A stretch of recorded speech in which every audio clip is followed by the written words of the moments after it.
Assalamualaikum warahmatullahi wabarakatuh. Selamat pagi dan salam sejahtera buat anak-anakku sekalian. Selamat datang bagi peserta didik baru di SMP Negeri 1 Sengatak Selatan. Perkenalkan, nama Ibu Siti Nurjana SAG. Ibu di sini mengajar nanti pendidikan agama Islam. Anak-anakku sekalian, sebelum Ibu memulai materi kita pada hari ini, yaitu tentang wawasan Wiyata Mandala, Ibu mengingatkan kepada kalian dan kita semua untuk selalu menjaga protokol kesehatan dengan memperhatikan 5M. Yang pertama yaitu mencuci tangan, memakai masker, menjaga jarak, menjauhi kerumunan, serta membatasi mobilitas dan interaksi. Anak-anakku sekalian, materi kita pada hari ini adalah arti dan makna wawasan Wiyata Mandala. Mari kita bahas bersama-sama. Yang pertama yaitu wawasan. Wawasan itu adalah suatu pandangan atau sikap yang mendalam terhadap suatu hakikat. Wiyata adalah pendidikan dan Mandala adalah tempat atau lingkungan. Jadi, Wiyata Mandala adalah sikap yang menghargai dan bertanggung jawab terhadap lingkungan sekolah sebagai tempat menuntut ilmu pengetahuan. Selanjutnya yaitu unsur-unsur Wiyata Mandala. Yang pertama yaitu sekolah merupakan lingkungan pendidikan. Yang kedua yaitu kepala sekolah mempunyai wewenang dan tanggung jawab penuh atas penyelenggaraan pendidikan dalam lingkungan sekolah. Yang ketiga, antara guru dan orang tua harus saling pengertian dan bekerja sama erat untuk mengemban tugas pendidikan dan hubungan yang serasi. Yang keempat yaitu warga sekolah di dalam maupun di luar sekolah harus menjunjung tinggi martabat dan citra guru. Dan yang kelima yaitu sekolah harus bertumpu pada masyarakat sekitarnya dan mendukung antar warga. Sekolah dan fungsinya.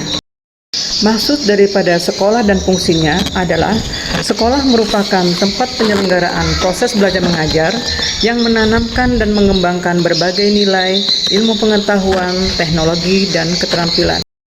Sekolah merupakan lembaga pendidikan formal, tempat berlangsungnya proses belajar mengajar untuk membina dan mengembangkan yang pertama, yaitu ilmu pengetahuan dan teknologi, yang kedua, pandangan hidup dan berkepribadian, yang ketiga, hubungan antara manusia dengan lingkungan atau manusia dengan Tuhannya, dan yang keempat, yaitu kemampuan berkarya. Fungsi sekolah. Fungsi sekolah adalah sebagai tempat masyarakat belajar karena memiliki aturan, tata tertib kehidupan yang mengatur hubungan antara guru, pengelola pendidikan siswa dalam proses belajar mengajar untuk mencapai tujuan pendidikan yang telah ditetapkan dalam suasana yang dinamis. Ciri-ciri sekolah sebagai masyarakat belajar. Adapun ciri-ciri sekolah sebagai masyarakat belajar adalah yang pertama, ada guru dan siswa, sehingga timbul proses belajar mengajar yang tertib. Yang kedua, tercapainya masyarakat yang sadar akan mau belajar dan bekerja keras. Dan yang ketiga, terbentuknya manusia Indonesia seutuhnya. Kemudian prinsip sekolah. Sekolah sebagai Wiyata Mandala, selain harus bertumpu kepada masyarakat sekitarnya, juga harus mencegah masuknya paham sikap dan perbuatan yang secara sadar maupun tidak sadar dapat menimbulkan pertentangan antara sesama. Mungkin karena perbedaan suku, perbedaan agama, kemudian perbedaan asal-usul, perbedaan keturunan, tingkat sosial ekonomi, serta perbedaan paham politik. Sekolah tidak boleh hidup menyendiri, melepaskan diri dari tantangan sosial budaya dalam masyarakat tempat sekolah itu berada. Sekolah juga menjadi suri toladan bagi kehidupan masyarakat sekitarnya, serta mampu mencegah masuknya sikap dan perbuatan yang akan menimbulkan pertentangan. Untuk itu, sekolah memiliki prinsip-prinsip sebagai berikut. Yang pertama, sekolah sebagai wadah atau lembaga yang memberikan bekal hidup. Yang kedua, sekolah sebagai institusi tempat peserta didik belajar di bawah bimbingan pendidik. Bimbingan lebih dari sekedar pengajaran. Yang ketiga, sekolah sebagai lembaga dengan pelayanan yang adil dan merata bagi stakeholdernya. Dan yang keempat, sekolah sebagai lembaga pengembangan bakat dan minat siswa. Kelima yaitu sekolah sebagai lembaga pembinaan potensi di luar intelijensi. Yang keenam, sekolah harus memberikan perhatian serius untuk mengembangkan kemampuan emosional dan sosial, kemampuan berkomunikasi dan berinteraksi, kemampuan bekerja sama dalam kelompok, dan lain-lainnya. Kemudian yang ketujuh, sekolah sebagai wahana pengembangan sikap dan watak. Kemudian yang kedelapan, sekolah sebagai wahana pendewasaan diri. Kemudian yang kesembilan, sekolah sebagai bagian dari masyarakat belajar atau learning security. Penggunaan sekolah. Sekolah sebagai suatu lembaga pendidikan yang diperuntukkan sebagai tempat proses kegiatan belajar mengajar tidak boleh dijadikan sebagai tempat yang pertama, ajang promosi atau penjualan produk-produk perniagaan yang tidak ada hubungannya dengan pendidikan. Yang kedua, sekolah merupakan lingkungan yang bebas rokok bagi semua pihak. Ketiga, penyebaran aliran sesat atau penyebar luasan aliran agama tertentu yang bertentangan dengan undang-undang. Kemudian, propaganda politik atau kampanye, dan syuting film atau sinetron tanpa seizin pemerintah daerah, serta kegiatan-kegiatan yang dapat menimbulkan kerusakan, perpecahan, dan perselisihan sehingga menjadikan suasana sekolah tidak kondusif. Selanjutnya adalah penataan Wiyata Mandala dalam upaya ketahanan sekolah.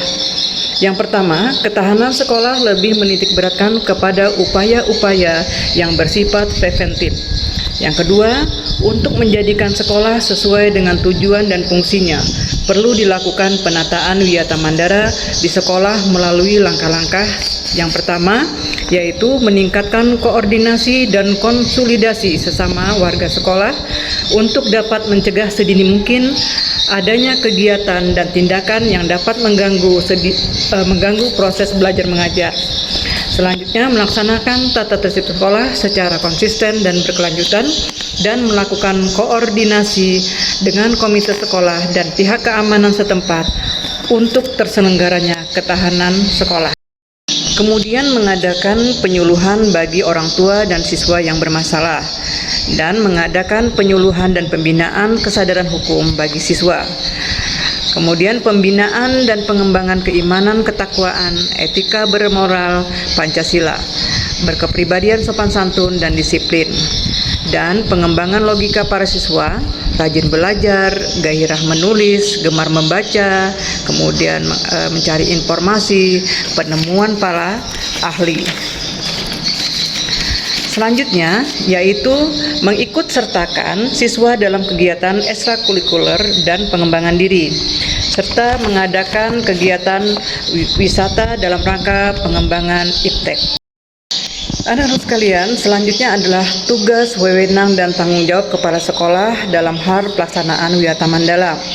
Kepala sekolah sebagai pimpinan utama bertugas dan bertanggung jawab memimpin, menyelenggarakan belajar mengajar, serta membina pendidik dan tenaga kependidikan, serta membina hubungan kerjasama dan peran serta dalam masyarakat.